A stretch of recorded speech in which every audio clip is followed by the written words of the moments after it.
Hello everyone, this is topic 13b, respiratory system.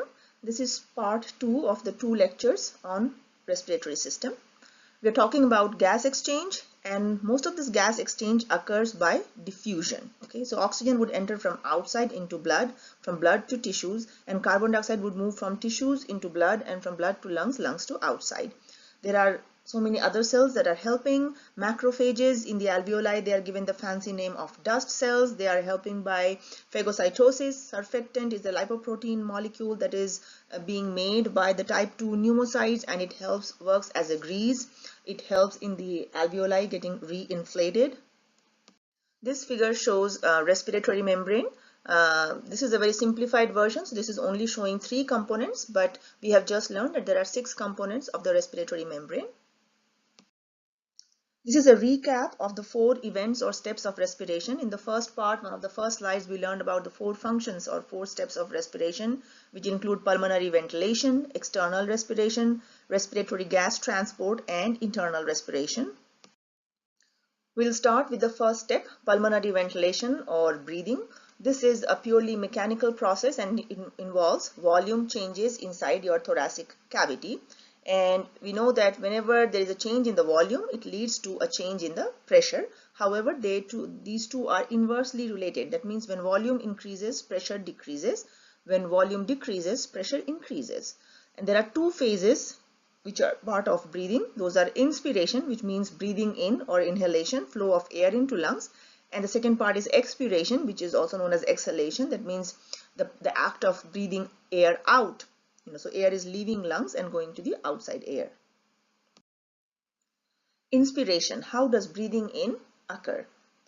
The diaphragm, which is the muscular structure separating the thoracic cavity from the abdominopelvic cavity, it contracts. When it contracts, it moves inferiorly.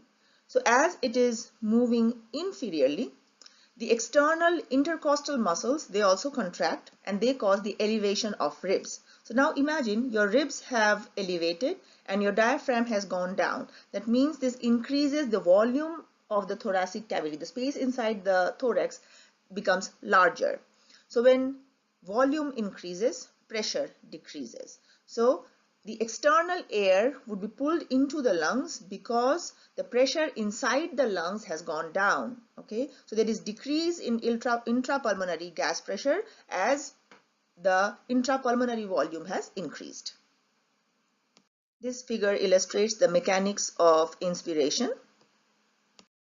Expiration is exactly opposite of inspiration. It is a passive process and it occurs because the lungs are so elastic.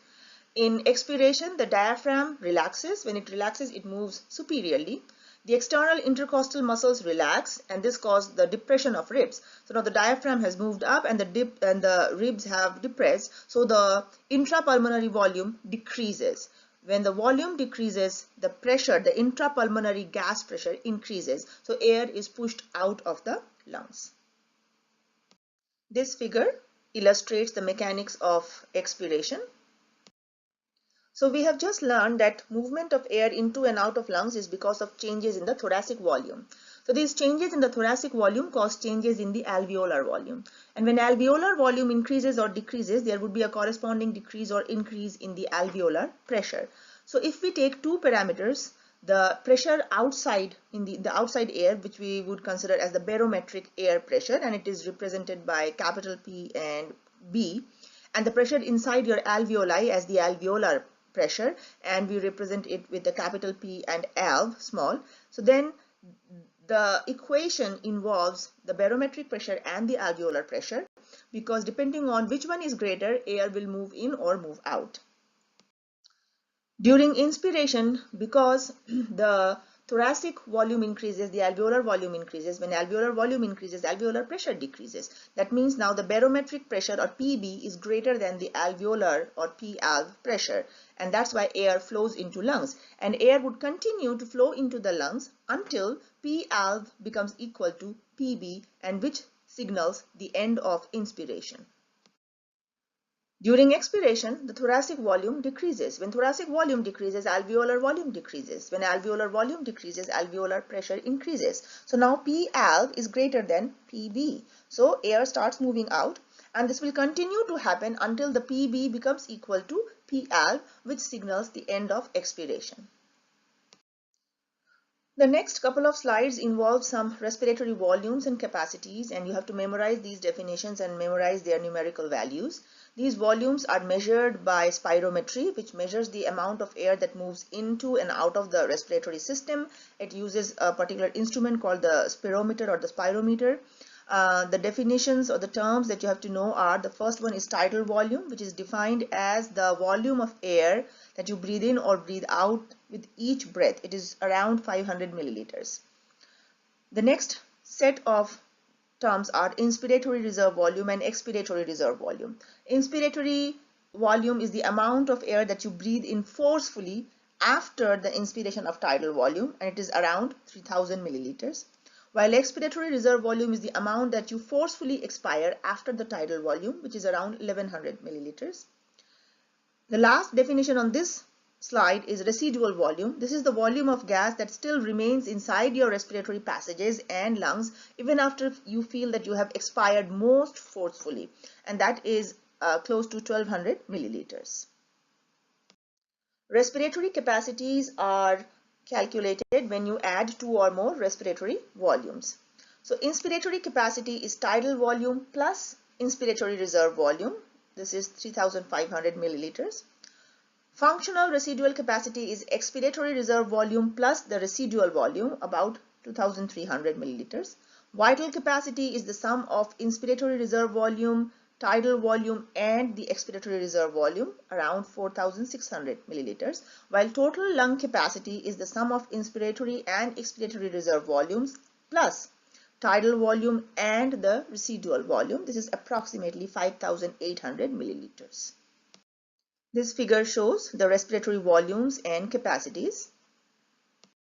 We have completed ventilation, and now we go to external respiration. External respiration is the movement of gas between the lungs and the blood capillaries inside the lungs. So oxygen moves from the alveoli into the blood capillaries, and this is known as oxygen loading. This happens by diffusion. External respiration also involves movement of carbon dioxide from the blood into the alveoli so that we can breathe it out, and this is known as unloading of carbon dioxide. This figure shows the loading and unloading of oxygen and carbon dioxide respectively between the alveoli or the air sacs present in the lungs and the pulmonary capillaries. After external respiration, respiratory gas transport occurs. This is movement of oxygen and carbon dioxide in the blood. Oxygen usually travels in the blood attached to hemoglobin. Hemoglobin is present inside the red blood cell. So when it combines with hemoglobin, it forms oxyhemoglobin. A very little amount of oxygen also gets dissolved in plasma. From this figure, look at the reaction of oxygen combining with hemoglobin. So Hb, which is hemoglobin, combines with O2, which is oxygen, and it forms oxyhemoglobin or HbO2. Carbon dioxide is also transported in blood plasma, but it usually is not combined to the hemoglobin. It stays dissolved in the plasma as a bicarbonate ion. A very little amount is also attached to hemoglobin, and the attachment site is different from that of oxygen. So for carbon dioxide to get out of blood into the lung alveoli, it has to be released from its dissolved form, from its bicarbonate form. That is the form in which it exists in blood. So what happens in blood is that the bicarbonate ions would enter the red blood cell and they would combine with hydrogen ions there. In doing so, they form an acid called carbonic acid. The chemical formula is H2CO3. The carbonic acid would split to form water, H2O, and carbon dioxide, CO2, and this carbon dioxide would diffuse from blood into alveoli. You can see the reaction that is occurring for carbon dioxide to move out of blood. The bicarbonate ion is shown as HCO3 negative, and this bicarbonate ions combine with a hydrogen ion, H positive, and they would form the carbonic acid H2CO3. H2CO3 would split into carbon dioxide and water, and the CO2, which is carbon dioxide, would move out of the blood plasma into the alveoli. The next couple of slides, we are going to talk about transport and exchange of carbon dioxide, and we are starting with gas exchange in lungs. If you look at the figure, there are numbers there, 1, 2, 3. So those are the steps. We start with step 1. where it shows that carbon dioxide is diffusing out of the blood plasma into the alveoli. As carbon dioxide goes out of the blood plasma, carbon dioxide from RBC rushes into the plasma. And in order to compensate for the carbon dioxide getting out, carbonic acid H2CO3 in the presence of the enzyme carbonic anhydrase Ca is broken down into carbon dioxide and water. Moving on to step 3, as more and more carbonic acid is being used, bicarbonate ions would be pulled in from the blood plasma into the red blood cell. The bicarbonate ion HCO3 negative would combine with a hydrogen ion H positive, and they would make H2CO3 or carbonic acid. As more and more bicarbonate ions are pulled into the RBC, the inside of the RBC is getting very negative. So in order to compensate for this increase of negative charges, some chloride ions, Cl negative, which are also negatively charged ions, would be kicked out of the cell. This is known as chloride shift. Now, since hydrogen ions are in much demand, they have to combine with the bicarbonate ion. These hydrogen ions will be pulled out of hemoglobin Hb. So when hemoglobin has hydrogen ion, it is called reduced hemoglobin. It is HB. So when hydrogen ion gets pulled out, now it empties some space and oxygen is attracted into hemoglobin. So oxygen is pulled out from the alveolus and it goes into the RBC, combines with hemoglobin. This causes the release of hydrogen. The hydrogen would go and combine with the bicarbonate ion. Now, since carbon dioxide does not like oxygen, so when oxygen combines with hemoglobin, carbon dioxide leaves hemoglobin, and this carbon dioxide would also go and would leave the blood and go into alveolus. This is the continuation of the transport and exchange of carbon dioxide in lungs. So when oxygen binds to hemoglobin, this is known as Haldane effect because it releases more carbon dioxide. So the affinity of hemoglobin for carbon dioxide decreases when oxygen binds to hemoglobin. We've reached internal respiration, which is the fourth and final step of respiration. This is exchange of gases between blood inside the blood vessels and the tissues or the cells in the tissues. And a reaction that's exactly opposite to external respiration occurs here. So carbon dioxide diffuses out of the tissues into blood. This is called loading, while oxygen diffuses from the blood into tissue. This is called unloading. This slide shows the gas exchange in tissue. So this is opposite to what would be happening in the lungs. And if you look here, it's the same figure that I was explaining 2 slides before.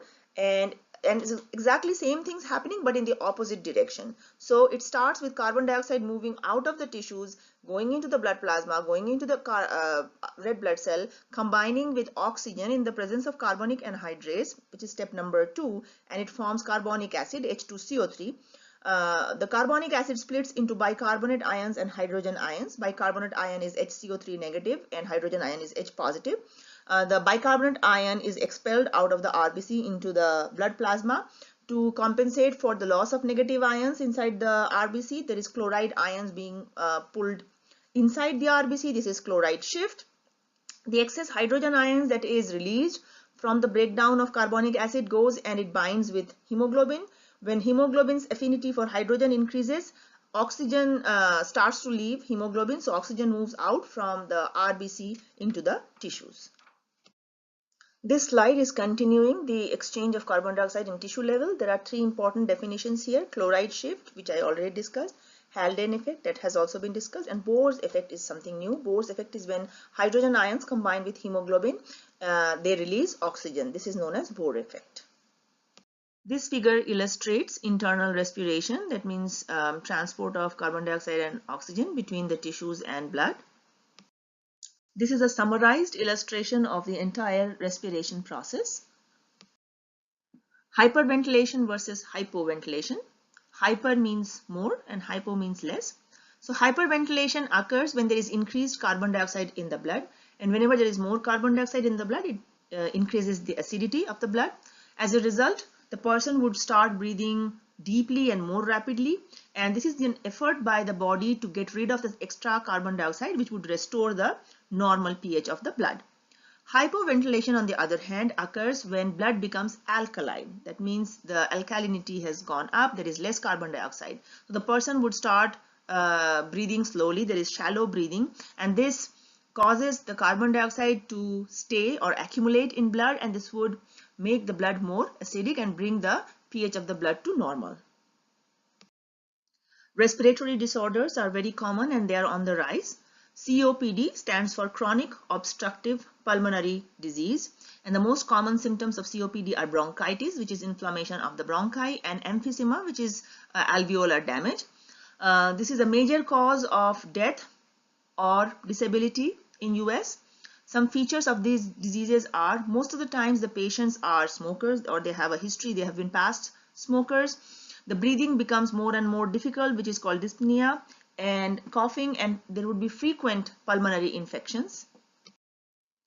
In COPD patients, most of the times the problem is that they retain carbon dioxide, that they cannot get rid of the excess carbon dioxide. So when carbon dioxide is retained inside the respiratory passages, there is less and less space for oxygen to come in, and this eventually leads to acidosis. The blood pH becomes more and more acidic, and those who are infected would eventually develop respiratory failure.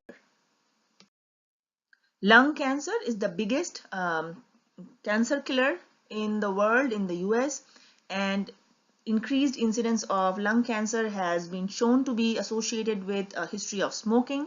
There are 3 common types of lung cancer: squamous cell carcinoma, adenocarcinoma, and small cell carcinoma. This figure shows you the detailed anatomy of the upper respiratory tract. This figure is a transverse section through the thorax, as you see from above, so the superior view.